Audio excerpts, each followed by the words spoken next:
الدین الخالص. الحمد لله نحمده ونستعينه ونستغفره ونؤمن به ونتوكل عليه ونعوذ بالله من شرور أنفسنا ومن سيئات أعمالنا من يهده الله فلا مضل له ومن يضلل فلا هادي له وأشهد أن لا إله إلا الله وحده لا شريك له وأشهد أن محمدًا عبده ورسوله. أما بعد فإن خير الحديث كتاب الله وخير الهدي هدي محمد صلى الله عليه وسلم وشر الأمور محدثاتها وكل محدثة بدعة وكل بدعة ضلالة وكل ضلالة في النار. فأعوذ بالله السميع العليم من الشيطان الرجيم. بسم الله الرحمن الرحيم. وَلَقَدْ خَلَقْنَا الْإِنسَانَ وَنَعْلَمُ مَا تُوَسْوِسُ بِهِ نَفْسُهُ وَنَحْنُ أَقْرَبُ إِلَيْهِ مِنْ حَبْلِ الْوَرِيدِ. إِذْ يَتَلَقَّى الْمُتَلَقِّيَانِ عَنِ الْيَمِينِ وَعَنِ الشِّمَالِ قَعِيدٌ. مَا يَلْفِظُ مِنْ قَوْلٍ إِلَّا لَدَيْهِ رَقِيبٌ عَتِيدٌ. وَجَاءَتْ سَكْرَةُ الْمَوْتِ بِالْحَقِّ ذَلِكَ مَا كُنْتَ مِنْهُ تَحِيدُ. وَنُفِخَ فِي الصُّورِ ذَلِكَ يَوْمُ الْوَعِيدِ. وَجَاءَتْ كُلُّ نَفْسٍ مَعَهَا سَائِقٌ وَشَهِيدٌ. لَقَدْ كُنْتَ فِي غَفْلَةٍ مِّنْ هَذَا فَكَشَفْنَا عَنْكَ غِطَاءَكَ فَبَصَرُكَ الْيَوْمَ حَدِيدٌ. وَقَالَ قَرِينُهُ هَذَا مَا لَدَيَّ عَتِيدٌ. أَلْقِيَا فِي جَهَنَّمَ كُلَّ كَفَّارٍ عَنِيدٍ مَنَّاعٍ لِلْخَيْرِ مُعْتَدٍ مُرِيبٍ. الَّذِي جَعَلَ مَعَ اللَّهِ إِلَٰهًا آخَرَ فَأَلْقِيَاهُ فِي الْعَذَابِ الشَّدِيدِ. قَالَ قَرِينُهُ رَبَّنَا مَا أَطْغَيْتُهُ وَلَٰكِنْ كَانَ فِي ضَلَالٍ بَعِيدٍ. قَالَ لَا تَخْتَصِمُوا لَدَيَّ وَقَدْ قَدَّمْتُ إِلَيْكُمْ بِالْوَعِيدِ. مَا يُبَدَّلُ الْقَوْلُ لَدَيَّ وَمَا أَنَا بِظَلَّامٍ لِلْعَبِيدِ.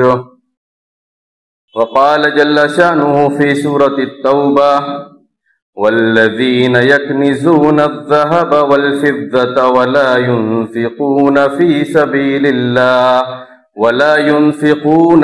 في سبيل الله فبشرهم بعذاب أليم يوم يحمى عليها في نار جهنم فتكوى بها جباههم وجنوبهم وظهورهم هذا ما كنزتم لأنفسكم فذوقوا العذاب ما كنتم تكنزون. برادران اسلام، معزز حاضرین، محترم بزرگوں اور دوستوں، اسلامی ماں اور بہنوں، عزیز پیارے بچوں، اللہ رب العالمین کا بے پایاں فضل و کرم، اس کا شکر اور احسان ہے کہ اللہ رب العالمین نے اپنی رحمتوں سے ایک مرتبہ پھر سے ہمیں اور آپ کو اس ماہ مبارک کی سعادتوں، اس کی برکتوں اور اس کی فضیلتوں سے ہمکنار ہونے کا موقع میسر فرمایا. اس پر اللہ رب العالمین کی اس توفیق پر، اس کے اس احسان اور انعام پر ہم جس قدر اللہ رب العالمین کا شکر بجا لائیں اس کی تعریف و توصیف، اس کی کبریائی و بڑائی و بزرگی، اس کی حمد و ثنا بیان کریں اتنا ہی کم ہے۔ اور ایک مسلمان بندہ اللہ رب العالمین سے جس کے دل میں صحیح معنوں میں ایمان ہو، وہ ہمہ وقت یہی دعا کرتا ہے کہ الہ العالمین اس ماہ مبارک کو خیر و عافیت کے ساتھ گزارنے کی توفیق عطا فرما، اور اس ماہ مبارک میں اس کے روزوں کا جو مقصد ہے تقوی، ایمان اور عمل صالح، اس کو کما حقہ بجا لانے کی توفیق عطا فرما۔ اور جب یہ ماہ مبارک ہم سے رخصت ہونے لگے تو اللہ رب العالمین اس میں کی گئی عبادتوں کو اور نیکیوں کو شرف قبولیت عطا فرما۔ میرے بھائیوں، انسان اس دنیا میں بہت ساری چیزوں سے محبت کرتا ہے، اور اس کی خصوصی محبت یہ مال کے ساتھ ہوتی ہے، جس کو اللہ رب العالمین نے قرآن مجید کے اندر بیان فرما دیا،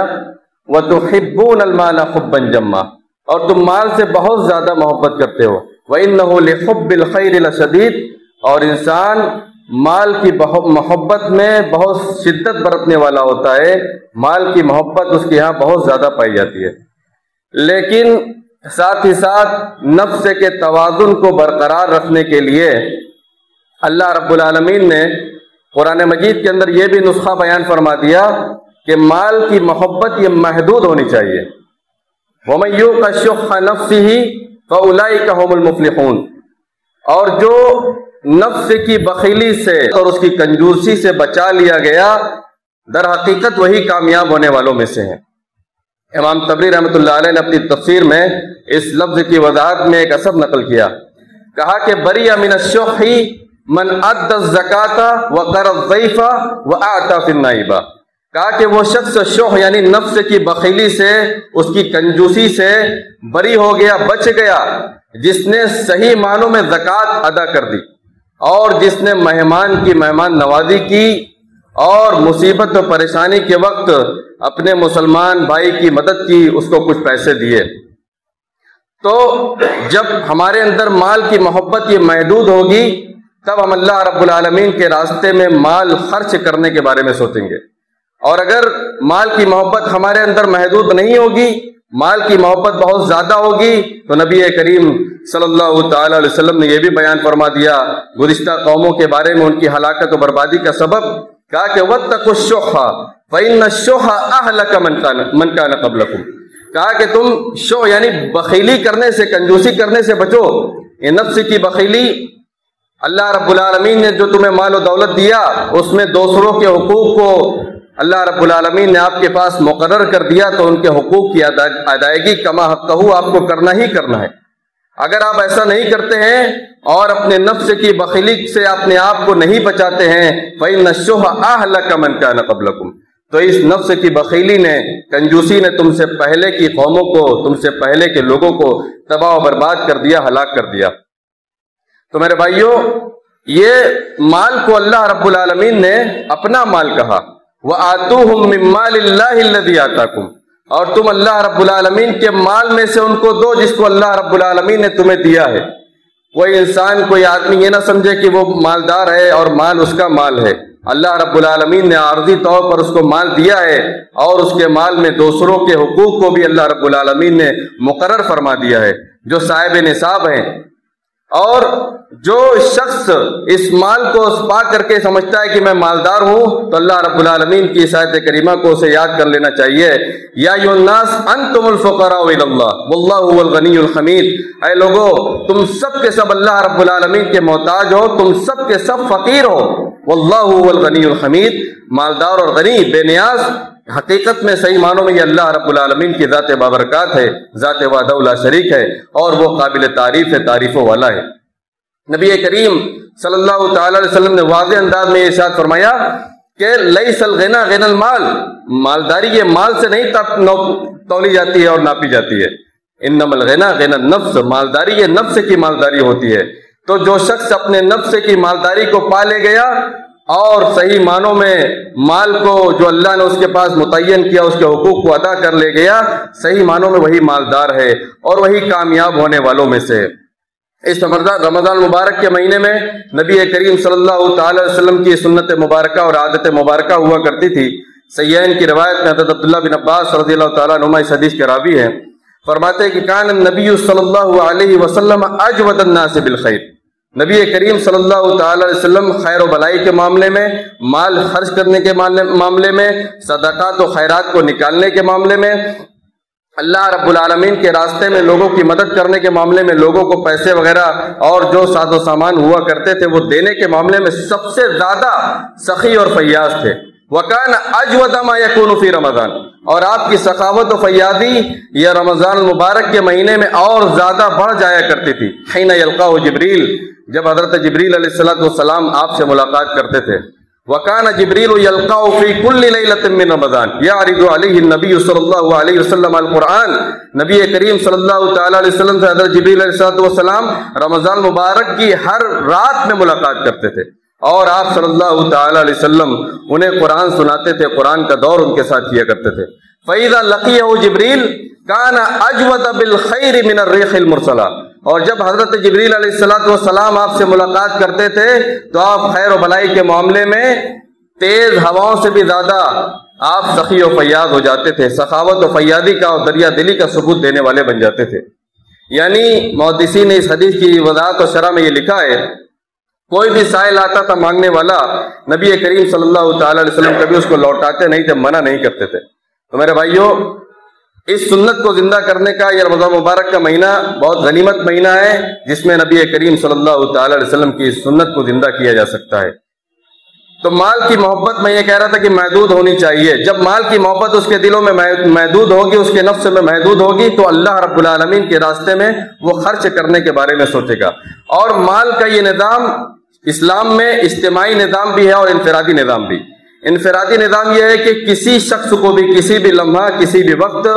اس سے ہمدردی کے طور پر اس کو کچھ پیسے دے دیے جائیں، اور اجتماعی نظام یہ ہے کہ اللہ رب العالمین نے جو مال و دولت سے آپ کو نوازا، ساز و سامان، تجارتی اموال جو آپ کے پاس ہیں، جس میں اللہ رب العالمین نے آپ کو ان میں سے فقراء و مساکین پر تقسیم کرنے کے بارے میں کہا ہے، جس کو ہماری شریعت مطہرہ میں زکوٰۃ کہتے ہیں، تو یہ مال کا اجتماعی نظام ہے۔ زکوٰۃ کو زکوٰۃ اس لیے کہتے ہیں کہ یہ بڑھنے والے مال میں، نشو و نما پانے والے مال میں مشروع قرار دی گئی ہے، اور زکوٰۃ ادا کرنے سے مال کی گندگی، مال کے میل کچیل کو یہ پاک و صاف کیا جاتا ہے۔ اللہ رب العالمین نے نبی کریم صلی اللہ تعالی علیہ وسلم کو مخاطب کر کے ارشاد فرمایا، خذ من اموالہم صدقۃ تطہرہم وتزکیہم بہا وصلی علیہم ان صلاتک سکن لہم۔ اے نبی صلی اللہ تعالی علیہ وسلم، آپ ان سے، ان کے مالوں میں سے زکوٰۃ لیجئے۔ آپ کو باقاعدہ صدقہ کی وصولی کرنے کے لیے، زکوٰۃ کی وصولی کرنے کے لیے کہا جا رہا ہے۔ تطہرہم وتزکیہم بہا، جس سے آپ ان کے مال کا تزکیہ کریں گے، ان کو پاک و صاف کریں گے اور ان کی صفائی کریں گے۔ وصلی علیہم، اور آپ ان کے لیے برکت کی اور رحمت کی دعا کیجیے۔ ان صلاتک سکن لہم، آپ کا ان کے لیے برکت کی دعا کرنا ان کے لیے باعث اطمینان اور سکون ہے۔ تو زکوٰۃ ادا کرنے سے یہ مال میں بڑھوتری ہوتی ہے اور اضافہ ہوتا ہے، دنیا میں بھی اور آخرت میں بھی۔ اللہ رب العالمین نے قرآن مجید کے اندر اس کو بھی بیان فرما دیا، وَمَا آتَيْتُم مِّن رِّبًا لِيَرْبُوَ فِي أَمْوَالِ النَّاسِ فَلَا يَرْبُو عِندَ اللَّهِ، جو تم سود و بیاج دیتے ہو لوگوں کے مال میں تاکہ وہ بڑھے، فَلَا يَرْبُو عِندَ اللَّهِ، وہ اللہ کے یہاں نہیں بڑھتا ہے۔ وَمَا آتَيْتُم مِّن زَكَاةٍ تُرِيدُونَ بِهِ وَجْهَ اللَّهِ فَأُولَٰئِكَ هُمُ الْمُضْعِفُونَ، لیکن جو تم اللہ کے راستے میں زکوٰۃ نکالتے ہو جس سے تم اللہ رب العالمین کی رضا اور اس کی خوشنودی کے طلبگار ہوتے ہو، فَأُولَٰئِكَ هُمُ الْمُضْعِفُونَ، تو حقیقت میں وہی لوگ، وہ زکوٰۃ نکالنے والے، اپنے اجر و ثواب کو بڑھانے والے ہیں اللہ رب العالمین کے بارگاہ میں، اپنے نامہ اعمال میں۔ تو اللہ رب العالمین نے اس آیت کریمہ میں یہ بیان فرمایا کہ جو اللہ کی رضا کے لیے زکوٰۃ نکالنے والے ہیں، اور نبی کریم صلی اللہ تعالی علیہ وسلم نے یہ بیان فرما دیا کہ ما نقص مال من صدقہ، سنن ترمذی کی صحیح روایت ہے کہ صدقہ دینے سے، اللہ رب العالمین کے راستے میں خرچ کرنے سے کبھی مال میں کمی نہیں ہوتی ہے۔ اللہ رب العالمین نے مثال دے کر کے وعدے کیا، ان الذین ينفقون اموالهم فی سبیل اللہ کمثل حبۃ انبتت سبع سنابل فی کل سنبلۃ مئۃ حبۃ واللہ یضاعف لمن یشاء واللہ واسع علیم۔ ان لوگوں کی مثال جو اللہ کے راستے میں خرچ کرتے ہیں، اس دانے، ان کی مثال اس دانے کی ہے جس کے اندر کمثل حبۃ انبتت سبع سنابل، اس دانے کی ہے جس نے 7 بالیاں اگائی، فی کل سنبلۃ مئۃ حبۃ، اور اس 7 بالیوں میں سے ہر بالی میں 100 دانے ہیں، یعنی 700 دانے آپ اندازہ لگا لیجئے اللہ رب العالمین کے راستے میں خرچ کرنے والوں کے اجر و ثواب کو کتنا زیادہ بڑھا چڑھا کر دیا جائے گا. واللہ یضاعف لمن یشاء. اس کے باوجود بھی جو اللہ رب العالمین پر صحیح معنوں میں ایمان رکھتے ہوئے اور اخلاص کو بجا لاتے ہوئے اپنے تقوی اور اخلاص للہیت کے معیار کے مطابق جو اللہ رب العالمین کے راستے میں خرچ کرے گا، واللہ یضاعف لمن یشاء، اللہ رب العالمین اس کے تقوی اور ایمان اور اخلاص و خلوص للہیت کو دیکھتے ہوئے اس کے اجر و ثواب کو اور زیادہ بڑھا چڑھا دے گا. واللہ واسع علیم، اللہ رب العالمین بڑی وسعتوں والا، بخششوں والا اور جاننے والا ہے.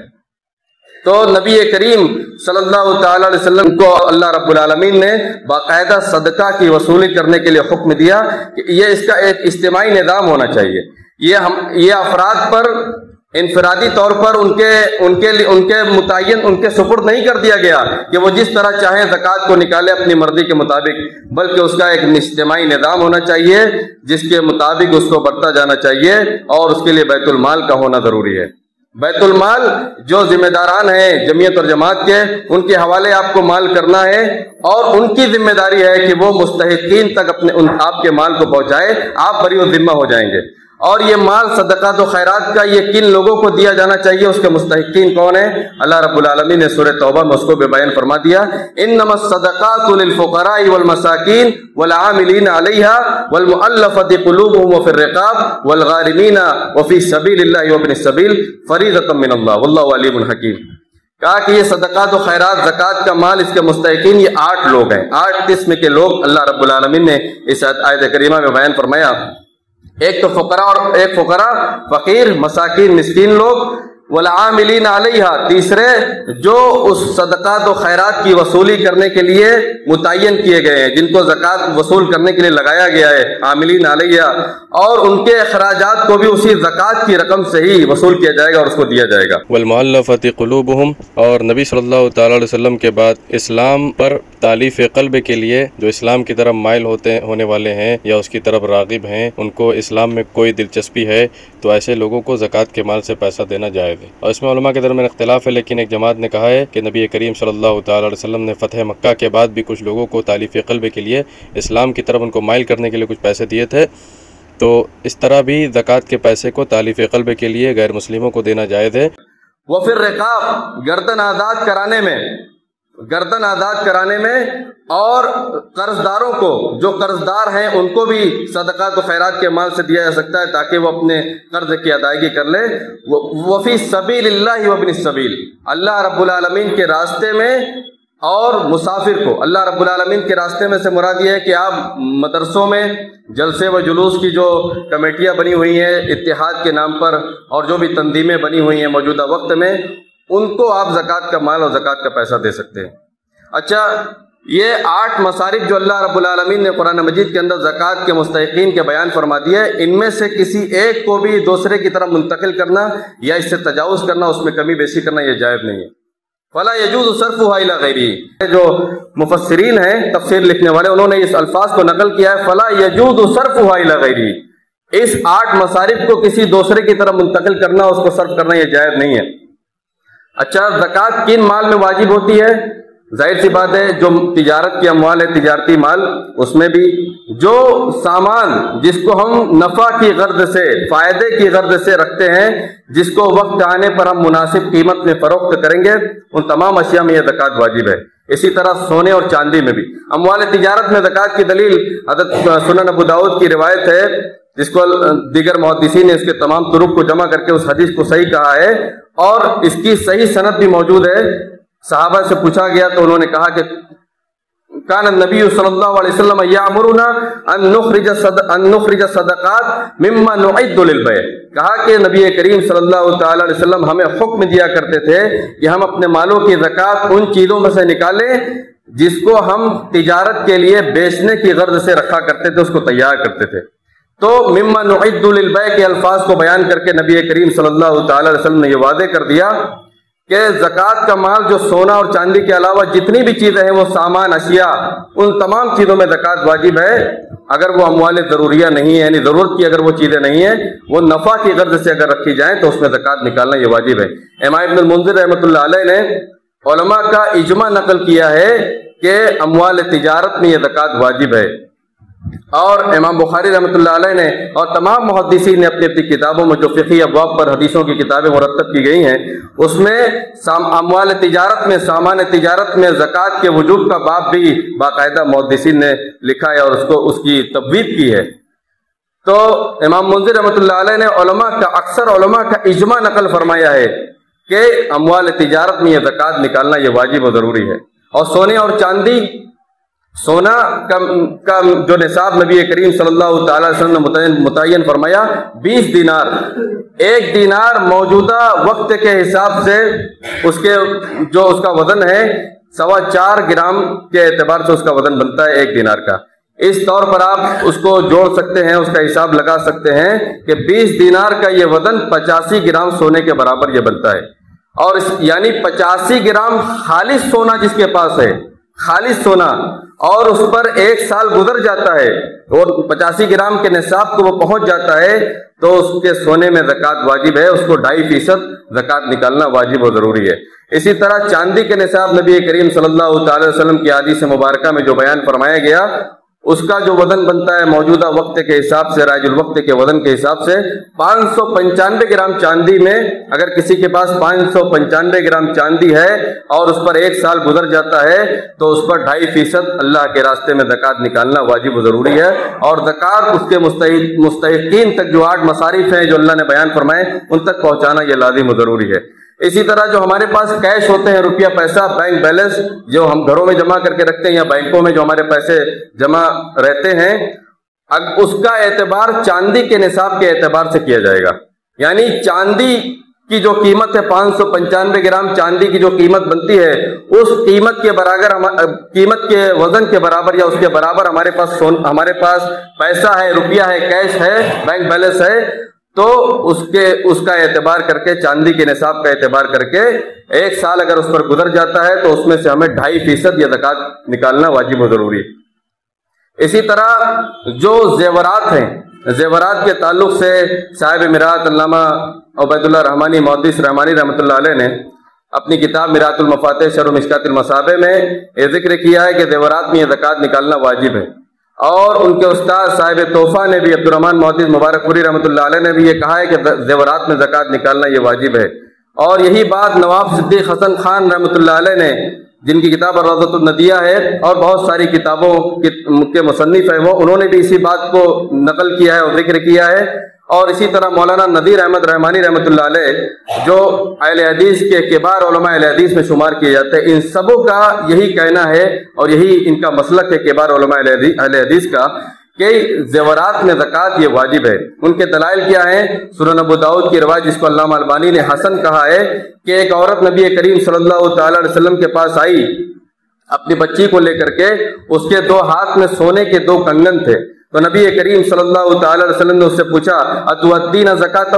کیا تم اس کی زکوٰۃ ادا کرتی ہو، اس کی زکوٰۃ دیتی ہو؟ تو اس نے کہا کہ نہیں۔ تو نبی کریم صلی اللہ تعالی علیہ وسلم نے اس سے کہا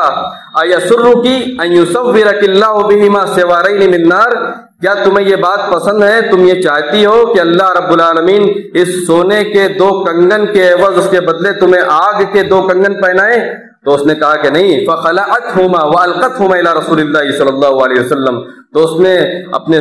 سونے کے دونوں کنگنوں کو اتار کر رسول اللہ صلی اللہ تعالی علیہ وسلم کو دے دیا اور کہا کہ ہما للہ ورسولہ، یہ اللہ اور اس کے رسول کے لیے ہے۔ اسی طرح دوسری روایت مسند احمد کی جس کو محدثین نے حسن کہا ہے، جس کی سند پر اسناد پر حسن کا حکم لگایا ہے، 2 یمنی عورتیں نبی کریم صلی اللہ تعالی وسلم کی خدمت میں حاضر ہوئیں اور ان کے بھی دونوں ہاتھ میں سونے کے 2 کنگن آپ نے دیکھے، تو آپ نے ان سے بھی یہی سوال کیا اور ان کو بھی یہی کہا کہ کیا تم یہ چاہتی ہو کہ اللہ رب العالمین اس سونے کے 2 کنگن کے عوض اگر تم زکوٰۃ نہ نکالو تو سونے کے 2 کنگن کے عوض تم کو آگ کے، جہنم کی آگ کے 2 کنگن پہنائے؟ تو آپ نے ان سے کہا کہ اس میں جو اللہ کا حق ہے تم دونوں پر جو واجب ہے اس میں یعنی زکوٰۃ اس کو نکالو اور اللہ اور اس کے رسول کا جو حق ہے اس کو دو۔ تو زیورات میں یہ زکوٰۃ یہ واجب ہے۔ اور جو زکوٰۃ صحیح طور پر نہیں نکالنے والے ہیں، جو آیت کریمہ حضرات کے سامنے تلاوت کی گئی، اس میں غور کر لینا چاہیے اللہ رب العالمین نے کیا بیان فرمایا، والذین یکنزون الذهب والفضہ ولا ينفقونها فی سبیل اللہ، اور وہ لوگ جو سونے اور چاندی کے ڈھیر کو جمع کر کے رکھتے ہیں اور اس کو اللہ رب العالمین کے راستے میں خرچ نہیں کرتے، فبشرہم بعذاب علیم، تو آپ اے نبی صلی اللہ تعالی علیہ وسلم انہیں دردناک عذاب کی وعید اور خوشخبری سنا دیجیے۔ یوم یحمى علیہا فی نار جہنم فتکوی بہا جباہہم وجنوبہم وظہورہم ھذا ما کنزتم لانفسکم فذوقوا العذاب ما کنتم تکنزون، جس دن اس سونے اور چاندی کے ڈھیر کو جس کو وہ جمع کر کے رکھا تھا کنز کے طور پر، اس کو جہنم کی آگ پر تپایا جائے گا اور اس کو کھولایا جائے گا، اس کو جلایا جائے گا، اس کو پگھلایا جائے گا، فَتُقْوَى بِهَا جِبَاهُهُمْ وَجُنُوبُهُمْ وَظُهُورُهُمْ، اور اس کے ڈھیر سے، سونے اور چاندی کے ڈھیر سے جس کی زکوٰۃ اس نے نہیں نکالی ہے، اللہ کے راستے میں جس مال کو اس نے نہیں خرچ کیا، اس کی پیشانیوں کو، اس کے پہلوؤں کو اور اس کی پیٹھوں کو داغا جائے گا۔ هَذَا مَا كَنَزْتُمْ لِأَنفُسِكُمْ، یہی دنیا میں تم نے جس کو جمع کر کے رکھا تھا اپنے لیے، مال سونے چاندی کے اور زیورات کا جو تم نے ڈھیر بنا کر کے رکھا تھا، آج اس کے عذاب کا مزہ چکھو جو تم دنیا میں اس کو جمع کر کے رکھا کرتے تھے۔ نبی کریم صلی اللہ تعالی علیہ وسلم کی وہ مشہور حدیث، حضرت ام سلمہ رضی اللہ تعالیٰ عنہ اس حدیث کی راوی ہیں، وہ بیان فرماتی ہے کہ وہ زیورات پہن لیا کرتی تھی زیب و زینت کے طور پر اللہ کے رسول صلی اللہ تعالی علیہ وسلم کے لیے، یہ حدیث بھی حسن درجے کی ہے۔ تو انہوں نے پوچھا کہ نبی کریم صلی اللہ تعالی علیہ وسلم سے انہوں نے سوال کیا کہ کیا یہ کنز ہے؟ تو آپ صلی اللہ تعالی علیہ وسلم نے ان سے بیان فرمایا کہ ما بلغ ان تؤدی زکاتہ فزکی فلیس بکنز، جو نصاب کو پہنچ جائے اور اس کی زکوٰۃ کو ادا کر دیا جائے، زکوٰۃ نکال دی جائے جس سونے چاندی اور زیورات کی اور مال کی اور اموال تجارت کی، تو وہ کنز کی اس وعید سے نکل جاتا ہے اور بچ جاتا ہے، تو وہ کنز نہیں، یعنی جس مال کی بھی زکوٰۃ نکال دی جائے وہ کنز کی اس وعید سے خارج ہو جاتے ہیں۔ اور وہ مشہور حدیث صحیح بخاری کی بھی ہمیں اور آپ کو یاد کر لینی چاہیے، حضرت ابو ہریرہ رضی اللہ تعالیٰ عنہ اس حدیث کے راوی ہیں، فرماتے ہیں نبی کریم صلی اللہ تعالیٰ علیہ وسلم، من آتاہ اللہ مالا فلم یؤدی زکاتہ، جس کو اللہ رب العالمین نے مال عطا فرمایا اور اس مال کی زکوٰۃ اس نے کما حقہ نہیں نکالی، ادا نہیں کی، مثل لہ مالہ یوم القیامۃ شجاعا اقرع لہ زبیبتان یطوقہ یوم القیامہ، فرماتے ہیں نبی کریم صلی اللہ تعالی علیہ وسلم کہ قیامت کے دن اس کے اس مال کو جس مال کی زکوٰۃ اس نے نہیں نکالی ہے، قیامت کے دن اس کے مال کو بڑے اژدہے سانپ کی شکل و صورت میں اس کے سامنے پیش کیا جائے گا قیامت کے دن، لہو زبیبتان، جس کے ماتھے پر، جس کی پیشانی پر 2 سیاہ نقطے ہوں گے۔ محدثین نے لکھا کہ 2 سیاہ نقطے والے جو زہریلے سانپ ہوتے ہیں ان کے زہر اور زیادہ زہریلے ہوتے ہیں، لہو زبیبتان یطوقہ بہ یوم القیامہ، قیامت کے دن اس زہریلے اژدہے سانپ کا جس کے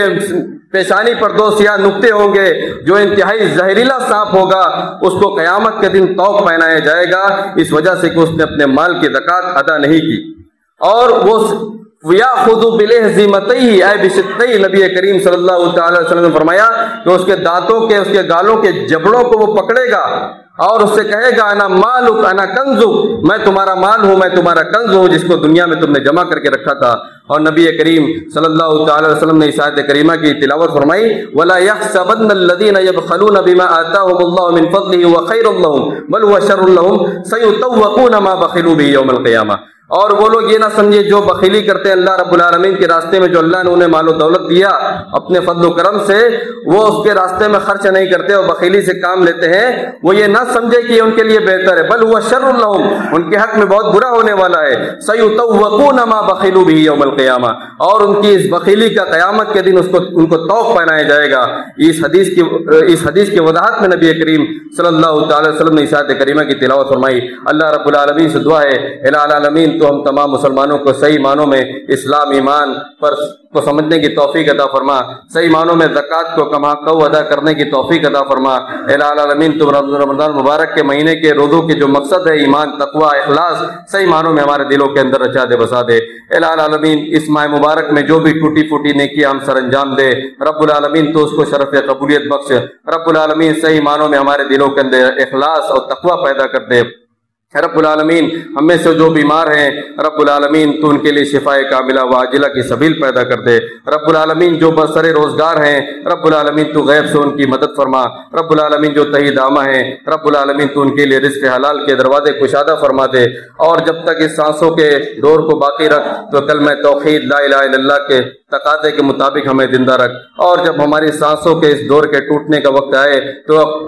آخری کلمہ لا الہ الا اللہ محمد رسول اللہ کے ساتھ ہمارا خاتمہ بالخیر ہو۔ اقول قولی ھذا واستغفر اللہ لی ولکم ولسائر المسلمین من کل ذنب فاستغفروا انہ هو الغفور الرحیم۔